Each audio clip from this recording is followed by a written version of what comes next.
நம்ம நடத்திய சர்வே வந்து post exit poll or exit poll அப்படின்னு சொல்லலாம். மொத்தம் 234 தொகுதி எடுத்துட்டோம். அந்த ஒரு தொகுதிக்கும் முன்னாள் காவல்துறை அதிகாரிகள் அவர்களை வச்சோம். மொத்தம் 10 பேர் ஒரு தொகுதிக்கு 2340 நபர்கள் இதில் தேர்வு செய்யப்பட்டார்கள். ஒவ்வொரு நபரும் ஒவ்வொரு தொகுதியிலும் 100 நபர்களை சந்திக்க வேண்டும். அந்த 100 நபர்களும் பல்வேறு சமூகத்தினர், இளைஞர்கள், முதியோர்கள், பெண்கள் அப்படின்னு சொல்லி எல்லா கேட்டகரிஸ் அவங்க எடுத்து மீட் பண்ணாங்க. இந்த மீட் பண்ணதுல மொத்தம் தமிழ்நாட்டில் 2,34,000 நபர்கள் இந்த 2340 முன்னாள் காவல்துறை அதிகாரிகள் அவர்களை சந்தித்து அவருடைய கருத்துக்களை கேட்டார்கள். அவங்க கேட்கிறப்போ அவங்க சொன்ன தகவல்கள் மிகவும் ஆச்சரியமா இருந்துச்சு. இதுல கிளியரா சொல்ல போனா மொத்தம் 4.88 கோடி வாக்காளர்கள் இருக்கிறாங்க. இந்த 4.88 கோடி வாக்காளர்களும் 2,27,00,000 குடும்பங்களிலிருந்து ஓட்டு போட்டிருக்கிறார்கள். மொத்தம் நம்முடைய தமிழ்நாட்டில் ரேஷன் அட்டை இருக்கிற வீடுகள் 2,27,00,000. இந்த 100 நபர்கள் கிட்டத்தட்ட 40 குடும்பங்கள் ஒவ்வொரு தொகுதியிலும் இந்த சர்வே செய்த முன்னாள் காவல்துறை அதிகாரிகள் தொடர்பு கொண்டனர். அதுல அவங்க கேட்கிறப்போ நம்ம ஓவரா இந்த டேட்டா எல்லாம் எடுத்து அனலைஸ் பண்ணி ChatGPT, அப்புறம் வந்து Anthropic Claude,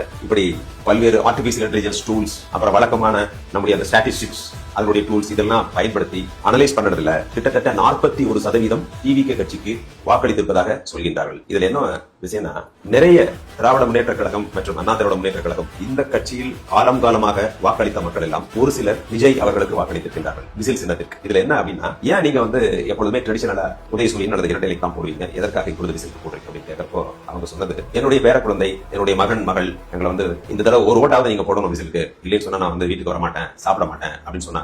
என் பேரனுக்காக போட்டேன், பேத்திக்காக போட்டேன், பையனுக்காக போட்டேன் அப்படின்னு சொல்லி நிறைய பேர் சொல்றாங்க. இது வந்து ஒரு ஆச்சரியமான ஒரு தகவல். ஏன்னா எப்பொழுதுமே உதயசூரியனுக்கு போடுறவர்கள் அதுக்கு தான் போட்டுட்டு இருப்பாங்க, இரட்டைக்கு போடுறவங்க கட்சிக்காரங்க அதுக்கு தான் போடுவாங்க. கட்சி சார்ந்தவரை இந்த விசில் சின்னத்துக்கு ஓட்டு. இதுல west zone, south zone, central zone, delta region, இதுல பாத்தீங்கன்னா பல்வேறு விதமான வேறுபாடுகள் தெரிகின்றன. கொங்கு ரீஜியன், அதாவது வெஸ்டர்ன் பெல்ட்ல திமுக, அதிமுக, தாவேகா இது மூணுமே வந்து ஒரு சம பங்குல போயிட்டு இருக்கு. அதே மாதிரி சென்னை மற்றும் இந்த புறநகர் பகுதியில் வந்து தாவேகாவுடைய செல்வாக்கு அதிகமாக இருப்பதாக தெரிகிறது. தெற்கு மாவட்டத்திலும் அப்படிதான் ஒரு மாதிரி மிக்சட் ஒப்பீனியனா இருக்கு. ஓவராலா பாக்குறப்போ தாவேகா கட்சிக்கு 121 இடங்கள் கிடைக்கும் அப்படின்னு தெரியுது. மீதமுள்ள தொகுதிகளுக்கு 2 பெரிய கட்சிகளுக்கு இடையே ஒரு இழுபறியாக இருக்கின்றது. இது நம்ம வச்ச சாம்பிள். இதுல எனக்கு வந்து எந்த வெறுப்பும் கிடையாது. ஸ்டாட்டிஸ்டிக்ஸ் என்னவோ அதை தான் சொல்றேன். இதுதான் நிலவரம்.